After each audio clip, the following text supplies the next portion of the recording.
Stop scrolling for just a moment, because you could have an old coin sitting in your pocket, a drawer, or a forgotten jar right now that deserves a second look.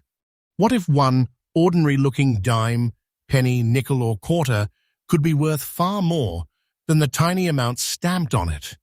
And the crazy part is, these coins don't necessarily look like treasure. Some are dark, worn, spotted, or simply old-looking. The exact kind of coins most people would spend without thinking twice.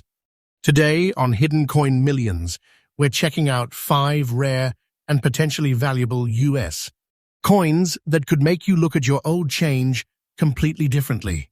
We're talking about a Roosevelt dime from 1953, a wheat penny from 1957, a Lincoln Memorial penny from 1988, a Monticello 5-cent coin from 1984, and a Washington quarter from 1965. And here's the warning: don't rush to spend any old coin just because it looks ordinary. The date, mint mark, condition, original surfaces, and collector demand can completely change the story. Some of these coins have attracted serious collector attention, and one of the coins we're revealing today carries a potential value that could absolutely shock you. So check your coin jar, open that old collection, look through your pocket change, and keep your eyes on the screen, because I'm saving some of the most surprising discoveries for later in the video. You never know. The coin you've been ignoring for years could be the one you've been looking for all along. Let's begin the hunt. Coin number 1. There's something fascinating about the 1953 Roosevelt dime. It looks like the kind of silver coin you could easily overlook, toss into a drawer, or spend without a second thought. But when you slow down and actually examine one, the history behind those 10 cents becomes much more interesting. So before you let an old Roosevelt dime disappear into your pocket change, take a closer look, because collectors know that age, originality, condition, and scarcity can completely change the story of a coin. This Roosevelt dime was struck in 1953, during a period when America was changing rapidly. The country was moving deeper into the post-war era. American families were buying new products, industries were expanding, and silver coins were still a normal part of everyday commerce. A dime like this wasn't created as a collector's piece. It was made for ordinary Americans to use in everyday transactions, to buy small necessities, pay fares, make change, and move through daily life. And that's what makes surviving examples so interesting today. These coins spent decades being handled, carried, dropped, stored, and exposed to the elements. Every year that passed created more opportunities for examples to disappear, become damaged, or simply be lost forever. Now look closely at the front of the coin. The obverse features the portrait of President Franklin D. Roosevelt facing left. Around the design are the inscriptions "Liberty," "In God We Trust," and the date 1953. That date is especially important because it immediately tells you that you're looking at a coin that has been around for more than 7 decades.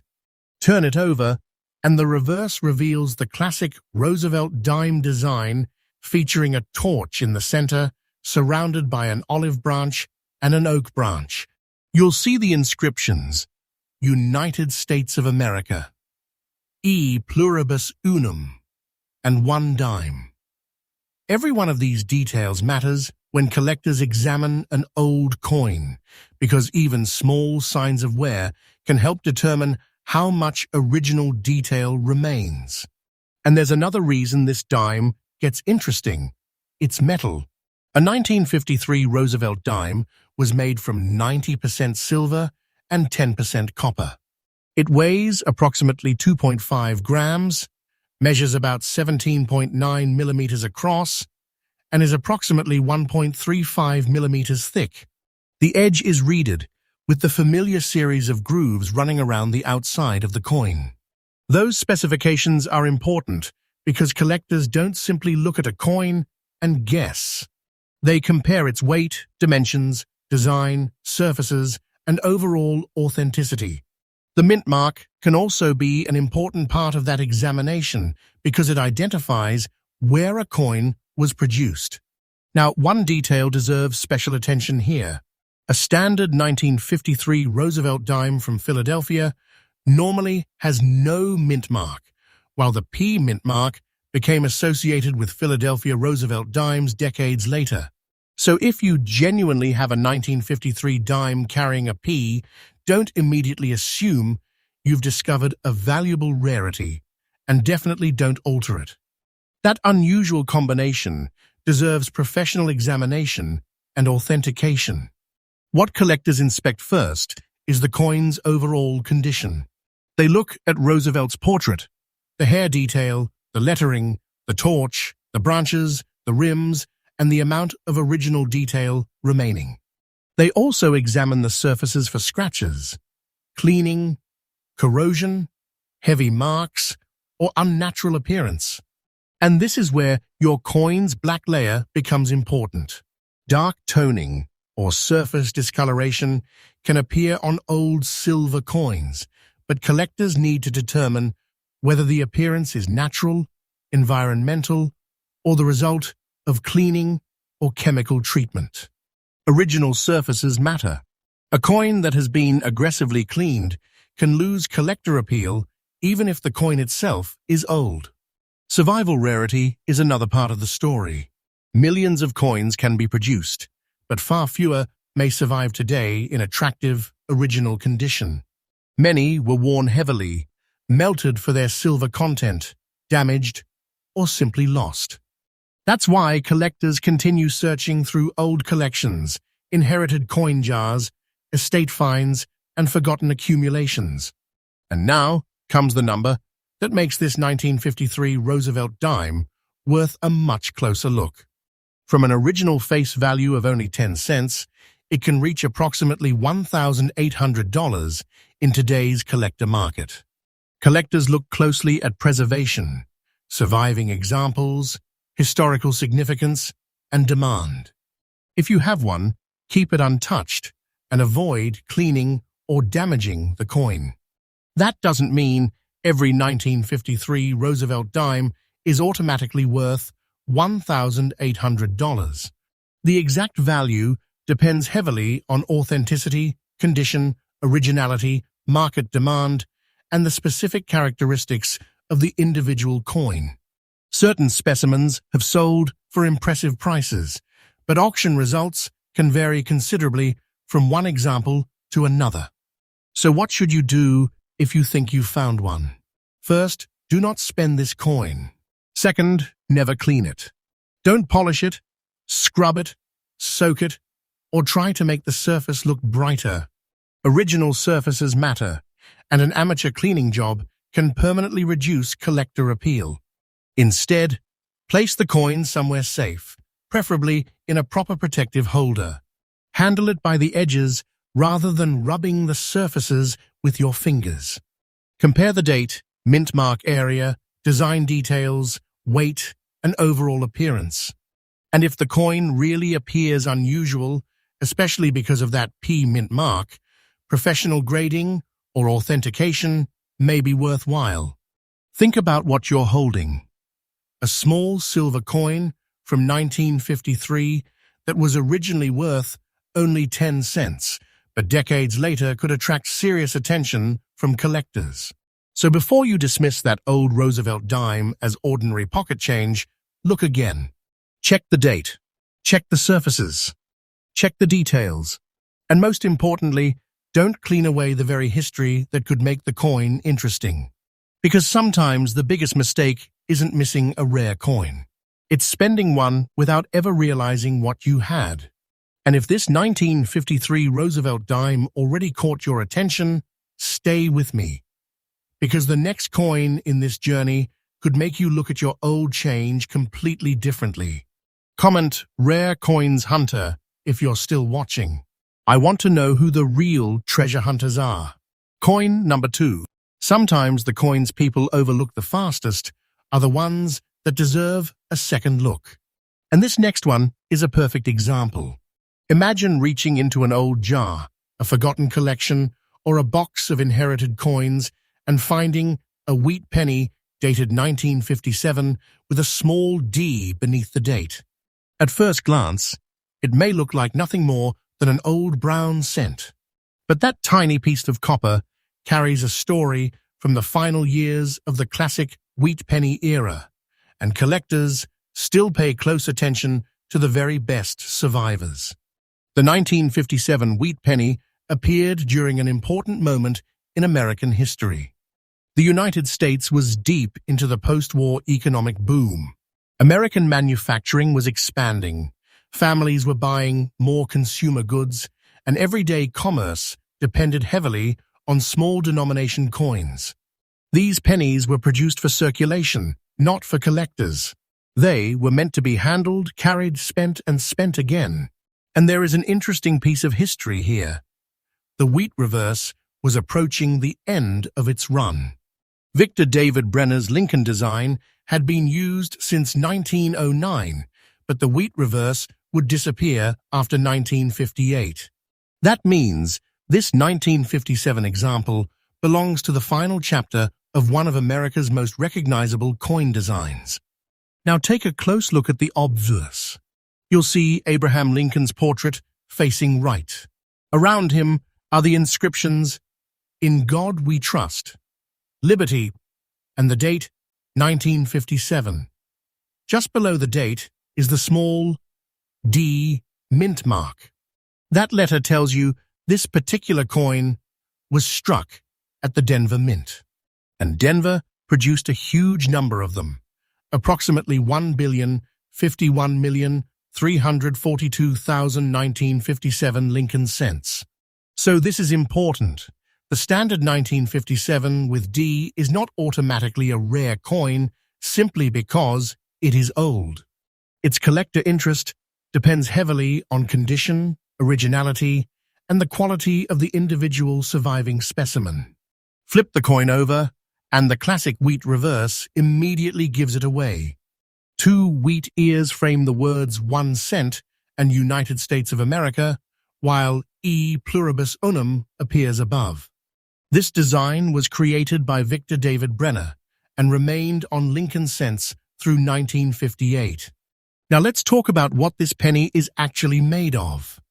The 1957 with D Lincoln cent is a bronze alloy containing 95% copper and 5% tin and zinc. It weighs approximately 3.11 grams, measures 19 millimeters in diameter, and has a plain, smooth edge rather than a reeded one. Here's where your particular example gets interesting.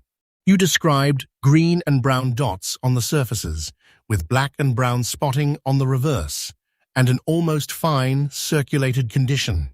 Those surfaces need to be examined carefully. Copper coins naturally change color over decades, but green material, dark spots, or unusual discoloration can also indicate environmental exposure or corrosion. Collectors don't simply look for an old date. They want to know whether the surfaces are original and whether the coin has been damaged or altered. Condition matters enormously with this date.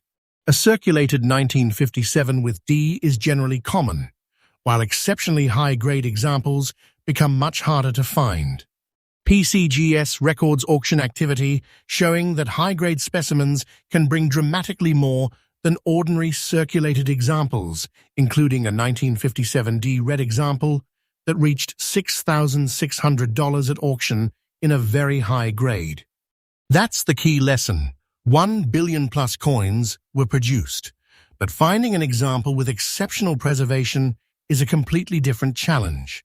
Collectors continue searching for coins with strong details, attractive original color, clean surfaces, and minimal damage.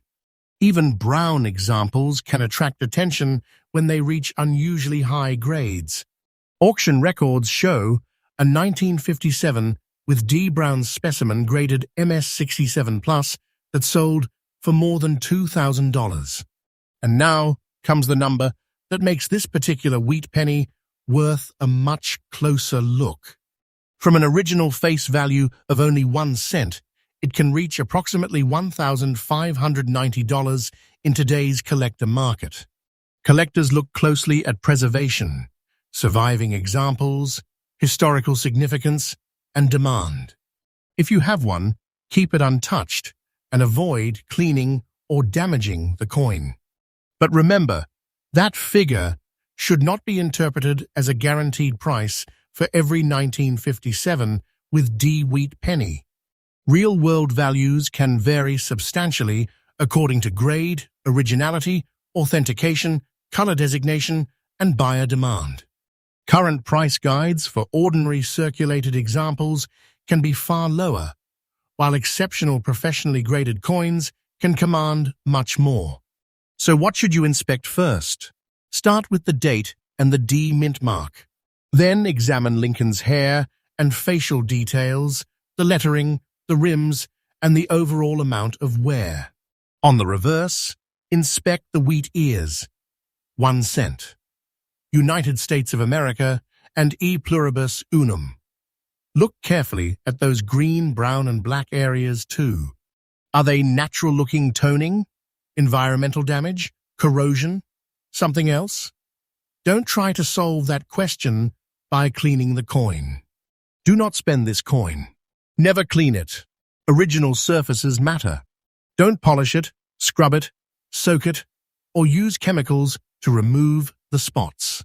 You could permanently change the surface and potentially destroy evidence that a professional would want to examine.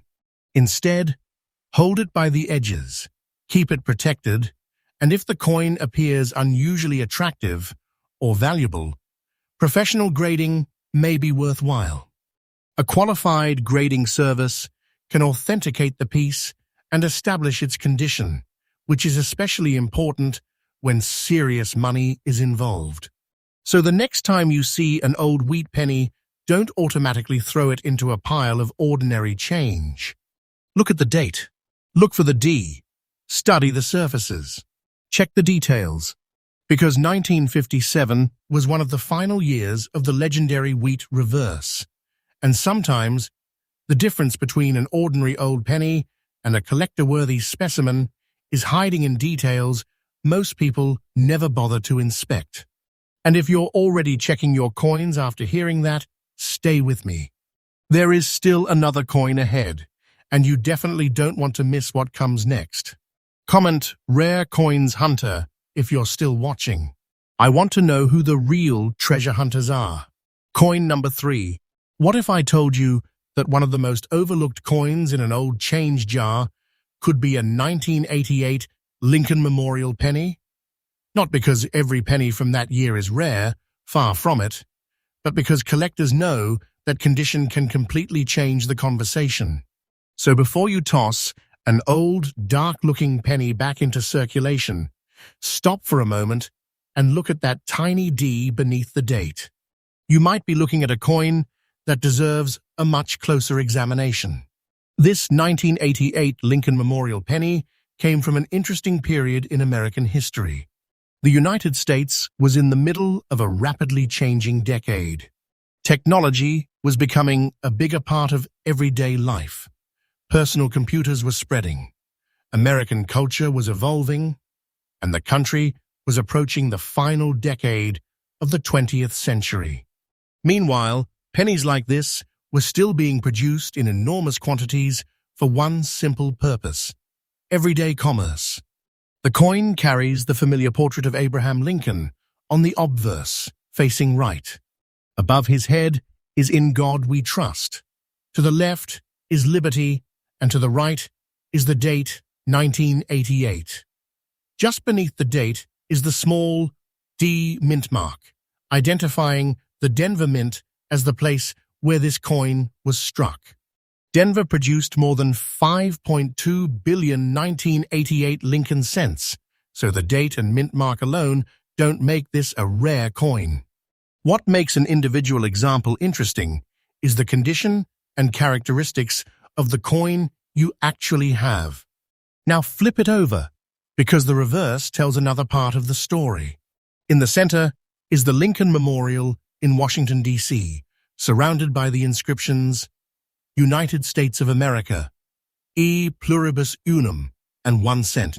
The memorial reverse had been used on Lincoln cents since 1959, and it remained in production through 2008. The reverse was designed by Frank Gasparo, while the Lincoln portrait on the obverse goes back to Victor David Brenner. And here's something many people don't realize about this particular generation of pennies. This 1988 with D cent is not made from the traditional bronze composition used on many earlier wheat pennies. It is copper-plated zinc.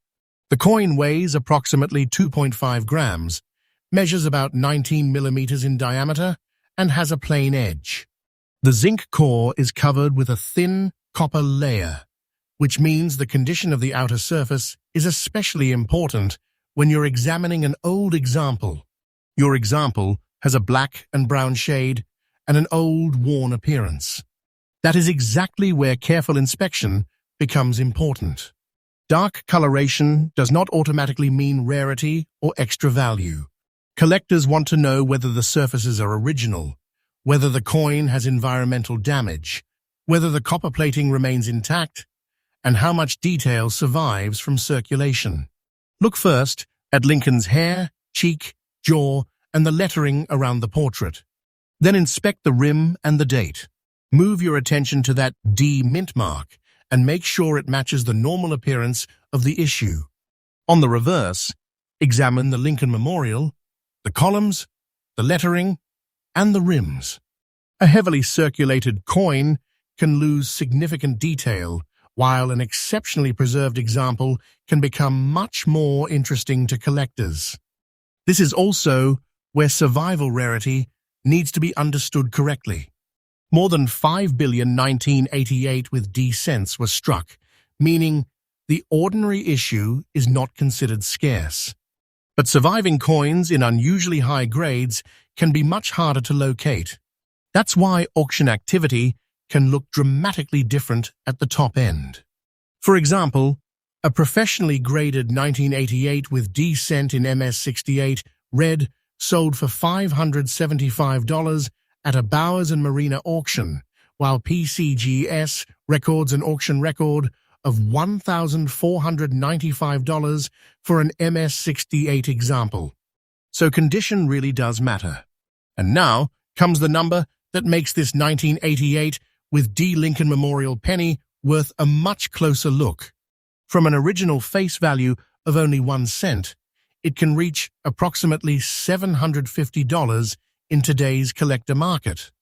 Collectors look closely at preservation, surviving examples, historical significance, and demand. If you have one, keep it untouched and avoid cleaning or damaging the coin. But remember, that figure should be treated as the current market value you've provided for this particular example, not a guarantee that every 1988 with D penny is worth $750. Standard circulated examples can be worth only a small amount above face value, while exceptional certified specimens can bring hundreds of dollars at auction. Current market references show how dramatically values change with grade. And those black and brown surfaces? Don't try to make them disappear. Never clean this coin. Don't polish it. Don't scrub it. Don't use chemicals. Don't scrape the dark areas away. Original surfaces matter, and cleaning can permanently damage the coin and reduce its collector appeal. Instead, hold it by the edges, protect it in an appropriate holder, and examine it under good lighting. If the coin appears unusually well preserved or you believe its condition could justify the expense, professional grading may be worthwhile. A professional evaluation can establish authenticity and condition and give collectors a much better basis for determining market value. So take another look at those old pennies sitting in your house. Check the date. Look for the D. Examine Lincoln's portrait. Turn it over and study the memorial. Pay attention to the surfaces, because the lesson of this 1988 with D penny is simple. An old coin doesn't have to look spectacular to deserve your attention, but you should never assume its value without examining what you're actually holding. And if you're still checking your collection right now, don't stop. There are more coins in this hunt, and the next one could give you another reason to look twice before spending your change. Comment Rare Coins Hunter if you're still watching. I want to know who the real treasure hunters are. Coin number 4. Before you throw an old 5-cent coin into a pile of ordinary change, take a second look at the date. Because this next coin comes from 1984, carries a D mint mark, and has the classic Monticello design that millions of Americans have seen, but almost nobody stops to study anymore. And that is exactly why this coin deserves your attention.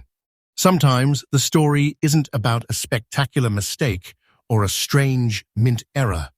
It's about a standard issue coin, its condition, its surviving quality, and what collectors are willing to pay for an exceptional example. The 1984 Jefferson nickel was produced during a fascinating period in American history. The country was experiencing major economic and technological changes.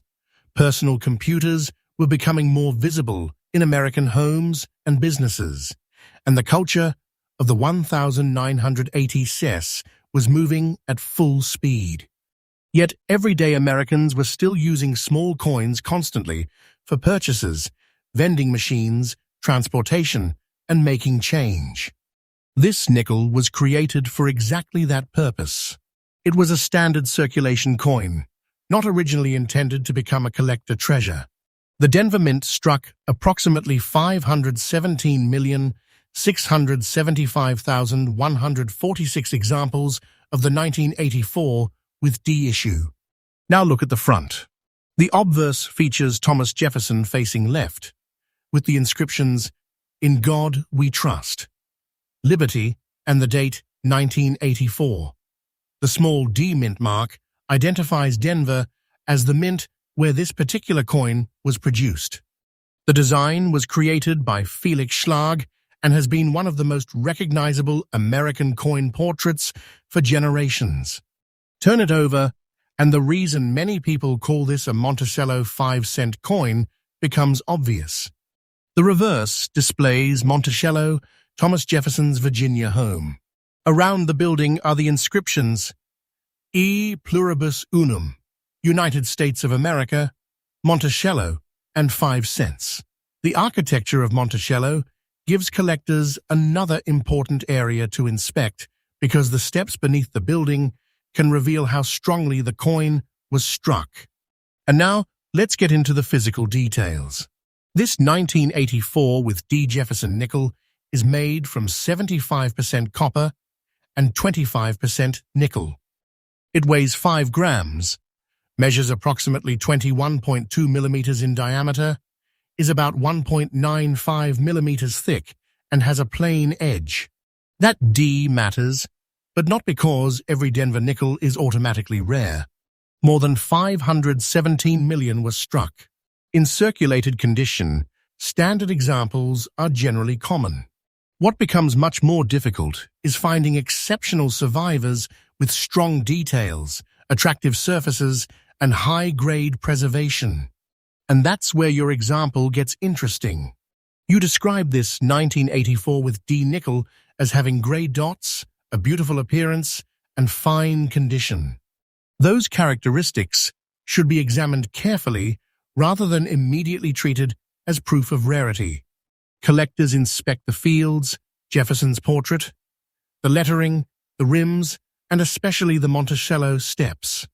They want to know how much detail remains and whether the surfaces are original. For Jefferson nickels, the steps beneath Monticello can become particularly important. Coins with exceptionally clear, uninterrupted steps can receive the coveted full steps designation, and those examples can command significant premiums. A 1984 with D full steps example, graded MS67, sold for $1,440 at heritage auctions. Even standard examples can bring substantially different prices depending on grade. PCGS records an auction result of $970 for a 1984 with degraded MS-69. But don't misunderstand that information. A normal circulated 1984 with D nickel is not automatically worth hundreds or thousands of dollars. Current market references show ordinary circulated pieces generally remaining around face value, while the major premiums are associated with exceptional grades and specific collector characteristics. And now comes the number that makes this particular Monticello 5-cent coin worth a much closer look. From an original face value of only 5 cents, it can reach approximately $780 in today's collector market. Collectors look closely at preservation, surviving examples, historical significance, and demand. If you have one, keep it untouched and avoid cleaning or damaging the coin. Your gray dots are another reason to be careful. Never assume that dark or gray coloration automatically makes a coin rare. It could simply reflect the coin's age and environment, or it could indicate surface issues. The goal is to preserve the coin exactly as you found it, so an experienced collector or professional can evaluate it properly. So here's what you should do if you find a 1984 with D nickel that looks unusually nice. Do not spend this coin. Never clean it. Don't polish the gray areas. Don't scrub the surface. Don't use chemicals or household solutions. Original surfaces matter, and cleaning can leave permanent marks that collectors immediately recognize. Instead, hold the nickel by its edges and examine it under good lighting. Check the date. Confirm the D mint mark. Study Jefferson's portrait. Then turn it over and look closely at Monticello, especially the steps beneath the building. If the coin appears exceptionally preserved, professional grading may be worthwhile. Because that's the real lesson behind this coin. Hundreds of millions were made, but finding an unusually attractive survivor with outstanding preservation is a completely different challenge. Collectors continue searching for examples like this, and attractive original coins become harder to find as time passes. So before that old nickel disappears into someone's pocket, check it carefully. 5 cents may look insignificant, but when condition, preservation, and collector demand come together, the story can become much more interesting. And we're not finished yet. Keep watching, because the next coin brings another date, another history, and another reason you should never assume an old coin is worthless just because it looks ordinary. Comment Rare Coins Hunter if you're still watching. I want to know who the real treasure hunters are. Coin number 5. There are some coins where the date itself tells you that you're holding a piece of American history, and this 1965 Washington quarter is one of them. If you find one with no mint mark and those unusual gray dots across an old-looking surface, don't dismiss it as another worn quarter. Take a closer look, because 1965 was the year American quarter production entered a completely new era. In fact, this coin was born during one of the biggest changes in modern U.S. coinage. America was facing a serious coin shortage. Silver prices were rising, and people were holding on to silver coins. In response, President Lyndon B. Johnson signed the Coinage Act of 1965, beginning the transition away from traditional 90% silver quarters. Production of the new-clad 1965 quarters began on August 23, 1965. And here's something that can confuse new collectors. The absence of a mint mark on a 1965 quarter is completely normal. During this transition period, the U.S. Mint intentionally suspended mint marks to discourage coin hoarding. So don't assume that a missing P or D is automatically an error. Regular 1965 quarters were produced without mint marks. Now look at the obverse. You'll see George Washington facing left with the inscriptions, "Liberty, in God we trust," and the date, 1965. The design was created by John Flanagan and had already become one of the most recognizable designs in American coinage. Turn it over and you'll find the classic eagle reverse surrounded by United States of America, E pluribus unum, and quarter dollar. The reeded edge completes the traditional Washington quarter appearance. But the metal inside this coin tells an even bigger story. This 1965 quarter is not the old 90% silver quarter many people expect from the early Washington series. It uses a copper-nickel-clad construction, outer layers containing 75% copper and 25% nickel bonded to a pure copper center. It weighs approximately 5.67 grams, measures about 24.3 millimeters across, and has a reeded edge. And the production numbers were enormous. PCGS records a combined regular mintage of 1,819,717,540 pieces. That means the standard 1965 quarter is not rare simply because it has no mint mark. So where does the collector interest come from? Condition, survival, and the quality of the individual coin. Your example has grey dots and an old appearance, so those surfaces deserve careful attention. Collectors examine Washington's portrait, the hair and cheek, the date, the fields, the rims, and then the eagle and surrounding lettering on the reverse. They want to know how much detail remains and whether the surfaces are original. The edge is especially useful too, because this is a clad coin. You can normally see the copper core between the outer layers. That can help distinguish a normal 1965 clad quarter from something requiring further professional examination. And this is where the numbers become fascinating. PCGS lists an auction record of $12,650 for a high-grade 1965 Washington quarter, while another PCGS recorded example, graded MS-68, later sold for $11,400. Those results show how dramatically exceptional condition can change the value of an otherwise common issue. But don't make the mistake of thinking every 1965 quarter is worth thousands. The standard circulated coin is generally common, and current price references place ordinary examples far below that level. The serious premiums belong to exceptionally preserved specimens and recognized collectible varieties. Now comes the number that makes this particular Washington quarter worth a much closer look. From an original face value of only 25 cents, it can reach approximately $26,500 in today's collector market.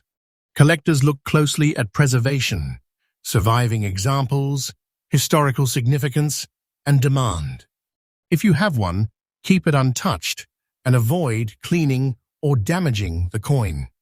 That figure should not be treated as a guaranteed price for every 1965 quarter. A professional appraisal would need to consider the coin's exact grade, originality, authentication, and any legitimate variety or special characteristics.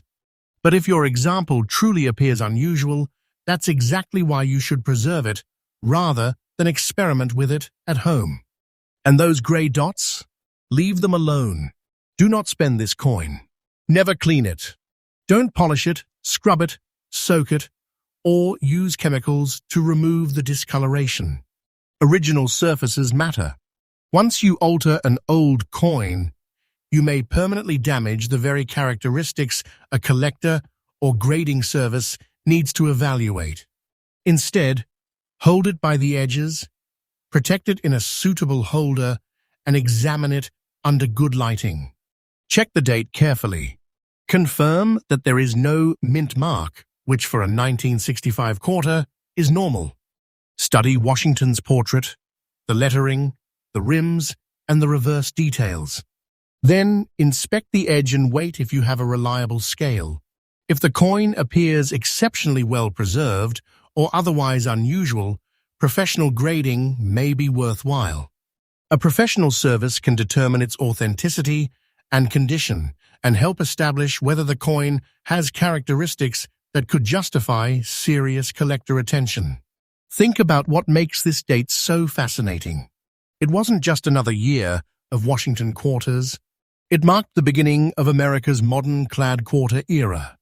And somewhere among the billions produced, a small number of extraordinary survivors became the coins collectors compete for today. So before you spend that old 1965 quarter, check it. Look at the date. Look at the surfaces. Look at the edge. And remember, sometimes the most important clue isn't a strange mint mark or an obvious error. Sometimes it's simply the year stamped right in front of you. If you've made it this far, you've now seen why 5 different coins can hide 5 completely different stories. But don't stop checking your collection yet. The real treasure hunt begins when you start looking at your own coins with a collector's eye. Comment "Rare Coins Hunter" if you're still watching. I want to know who the real treasure hunters are.